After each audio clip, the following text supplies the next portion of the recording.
সন্তান হারিয়ে কান্না যেন থামছেই না এক দুঃখিনী মায়ের। এ কান্না স্বজন হারানোর বেদনার।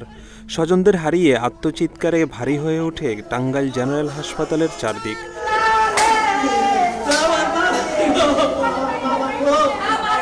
স্তব্ধ হয়ে পড়ে পুরো হাসপাতালের পরিবেশ।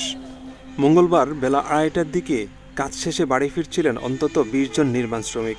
পথিমধ্যেই টাঙ্গাইল ময়মনসিংহ মহাসড়কের কালীহাতির বাংলা এলাকায় মর্মান্তিক এক দুর্ঘটনায় অন্তত 12 জন আহত ও 2 জন শ্রমিক নিহত হন।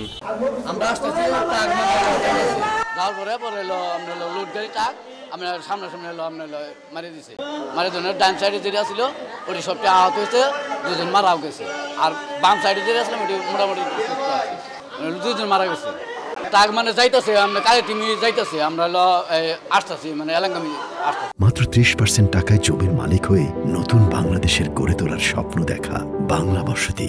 আমরা কালিহাতি থেকে এলাঙ্গা রুটে যাচ্ছিলাম, বাগুড়া বাজার পর্যন্ত গেছি।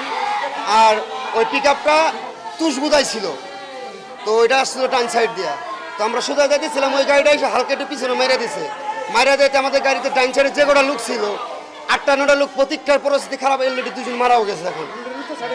জি, আমাদের ডাইন সাইড অ্যাক্সিডেন্ট হয়েছিল, বর্তমানে 2 জন মারা গেছে। আরেকজনের ঢাকা ইমার্জেন্সি করা হয়েছে, ট্রান্সফার করা হয়েছে। আপাতত পরিস্থিতি খুবই খারাপ। জানা যায়, কাজ শেষে পিকআপ ভ্যানে করে বাংলা এলাকায় পৌঁছালে একটি ঘাতক ট্রাকের ধাক্কায় মুহূর্তেই ছিন্নভিন্ন হয়ে যায় জীবনের সব স্বপ্ন। এ সময় স্থানীয়রা দ্রুত আহতদের উদ্ধার করে টাঙ্গাইল জেনারেল হাসপাতালে নিয়ে গেলে কর্তব্যরত চিকিৎসক 2 শ্রমিককে মৃত ঘোষণা করেন। টাঙ্গাইলে কালীহাতি বাংলাতে একটা রোড অ্যাক্সিডেন্ট হয়, সেখান থেকে কিছু রুগী আসে এখানে ভর্তি হওয়ার জন্য। ডাক্তার সাহেব সেগুলাকে রিসিভ করার পরে 2 জনকে মৃত ঘোষণা করেন। 6 জনকে এখানে ভর্তি করেন, 2 জনকে ঢাকায় রেফার করেন। বাকি যে আরও 2-1 জন ছিল তারা ট্রিটমেন্ট নিয়ে এখান থেকে চলে যায়। এর মধ্যে আহত শ্রমিকদের মধ্যে 2 জনের অবস্থা আশঙ্কাজনক হওয়ায় তাদের উন্নত চিকিৎসার জন্য ঢাকায় পাঠানো হয়। Bangla edition, news desk.